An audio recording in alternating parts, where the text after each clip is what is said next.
Hello and welcome back to another Gunpla review. Today we'll be looking at the high-grade Universal Sentry RX-178 Gundam Mark II Revive in the A.E.U.G colors from Mobile Suit Zeta Gundam. I think Zeta Gundam has some of the best mobile suit designs in the entire franchise, so it's no surprise that I really like the Mark II. It really does come across fittingly as an evolution of the original RX-78. And in some places, I would say it even exceeds the original design. However, let's move on from talking about the Mark II in regards to the anime and get into this kit, starting with the articulation. Now, the Mark II being a revive is obviously going to have pretty exceptional articulation. And despite it being a relatively bulky design, all things considered, it isn't really hindered, majorly anyway.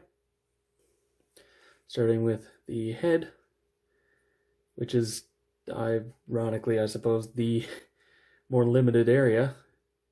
It can look up pretty far, can look down pretty far, can get a full rotation. However, due to the shaping of the head itself, these points bang against the collar, especially when it's looking directly forward.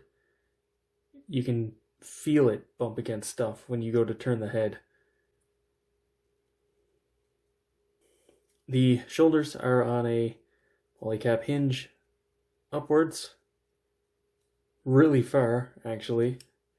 It sort of soft clicks at this point. However, you can go all the way up, and then there's of course a hinge in the arm. Can't quite do a final shooting pose, but it's pretty impressive given the added bulk in the shoulder armor. It's also on a ball joint, though it is pretty deeply set in the shoulder, so you don't get a lot of forward or backwards, but you do get a full rotation, and thankfully it's a polycap in here, so you don't have to worry about that breaking, since it is one of the two half ball joints, which are, in my experience, a bit more fragile. Now, there is also a swivel at the upper arm, obviously, a double jointed elbow, getting all the way up, which is always nice, and the hand, as usual, is on a ball joint. The ball joint can be extended out slightly more for more movement, but it can, and it's meant to be, collapsed into the wrist.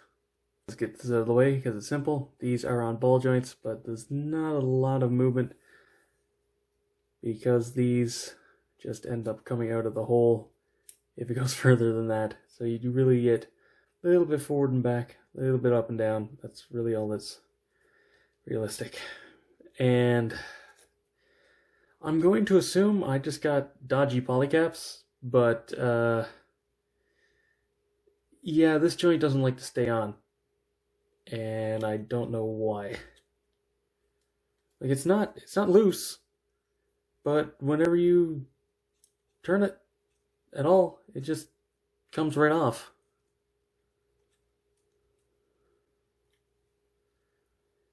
Not a big deal, but it is slightly annoying. That does get us into the chest, which, much like the RX-78 Revive, which I've also reviewed, has a hinge here. However, instead of it just being straight up a hinge, it's also a ball joint, which gives it a very, very slight tilt to either side. Let's just get that back in.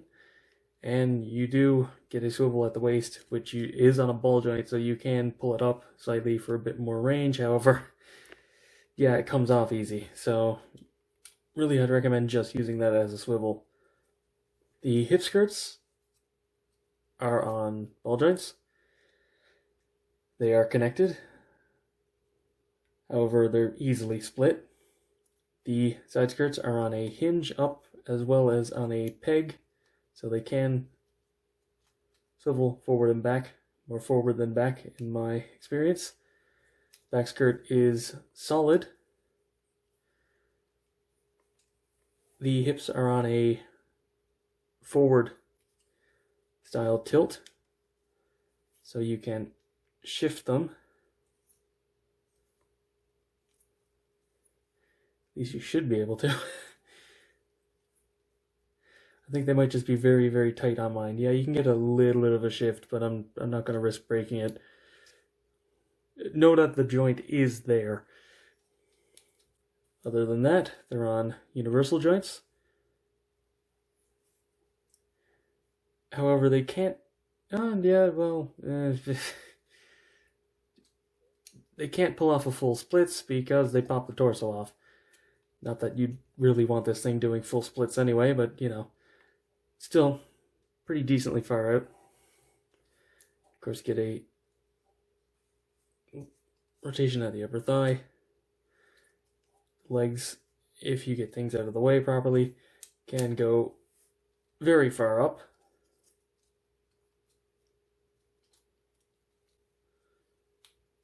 The side skirts, despite being curved like this, don't actually get in the way of any of the articulation, which is nice.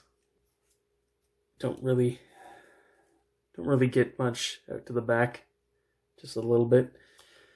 The knee can get a decent bend, not a full bend, but about as close to a full bend as you'll probably get with this leg design.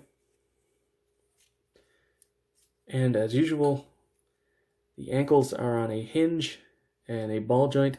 However, this hinge is pretty exceptional. It gets really far back and really far forward, and also the ankle guard is on a hinge, or well, a couple of pegs, but it hinges.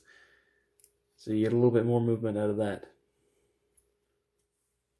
Moving on to accessories, and the Mark II Revive comes with all the accessories you'd want. All of the weapons, as well as the funny headphones, which I'm completely blanking on the actual name of, so I'm just going to be calling them the headphones. However, let's start with the most important accessory, the sticker sheet.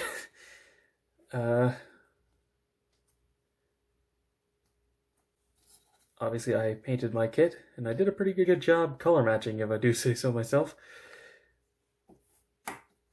You do get the triangles for the shield.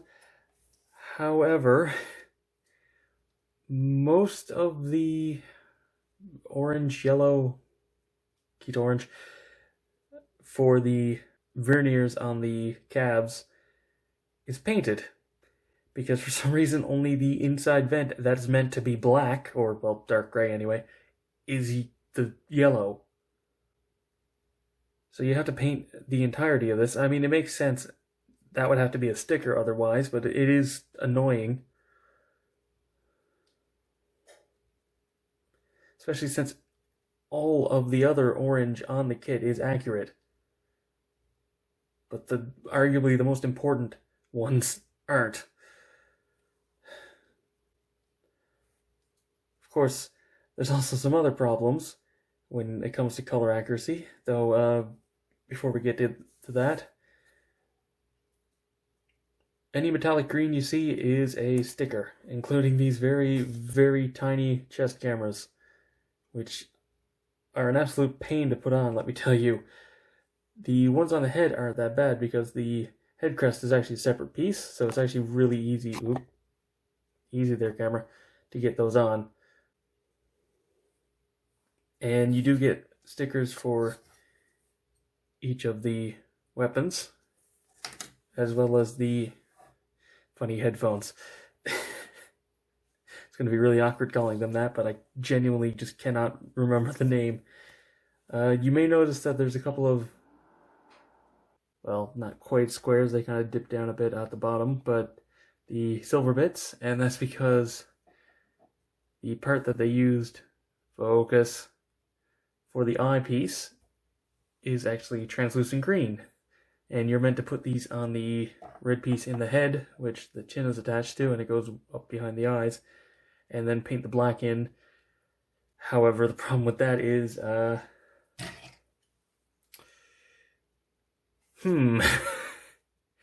Do you notice a slight difference in the green?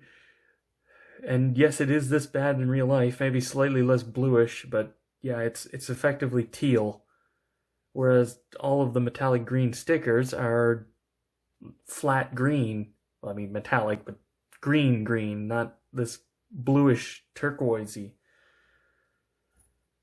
So I was thinking of just painting the black, though kind of would have given it dead eyes, honestly. I don't really like the look of the translucent with metallic behind it, but yeah, the color difference definitely made that an easy choice.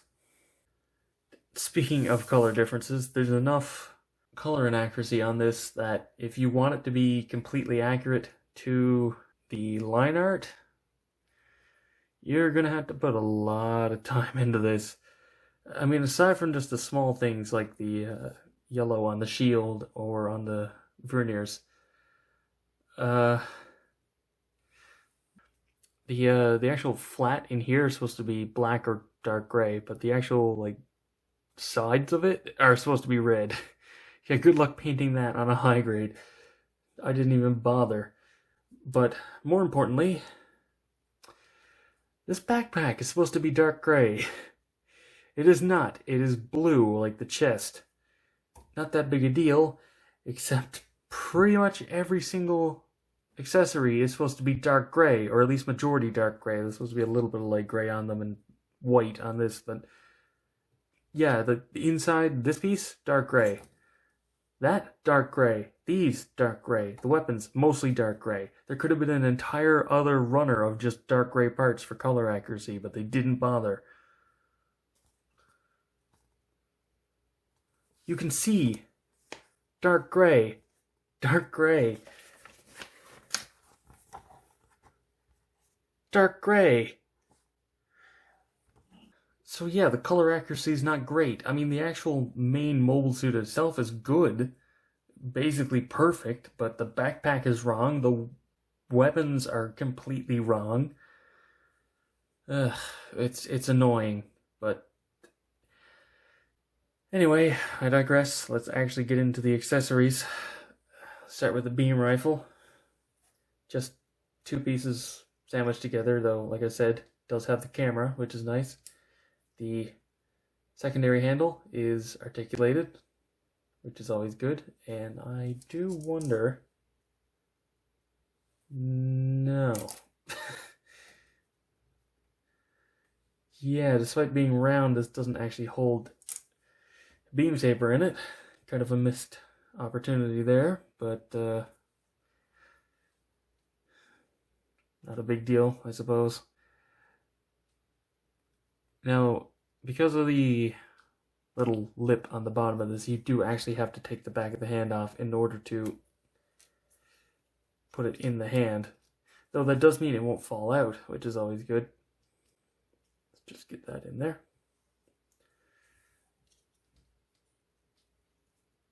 Holds it perfectly fine. Let's get it back out and move on to the next accessory.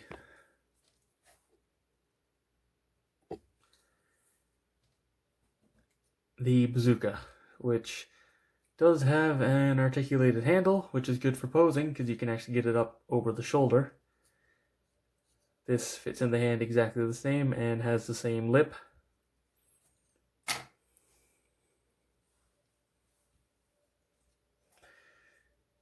These, if you can see, focus. Yeah, have little tabs there or little slots in the head and tiny tabs on the sides of these, and it just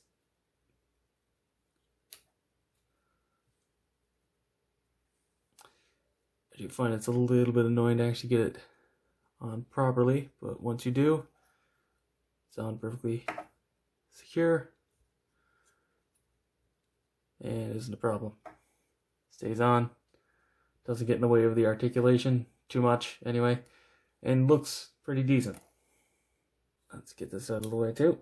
The beam sabers, which are actually a little bit annoying to get off, but that's good because it means they don't fall off randomly. It might just be mine, but they don't fall out or anything, but these are really, really loose. This just slots into the hand, and it's not perfectly square. There is actually a slight difference. It doesn't want to fit into the hand this way that easily. It does still fit, but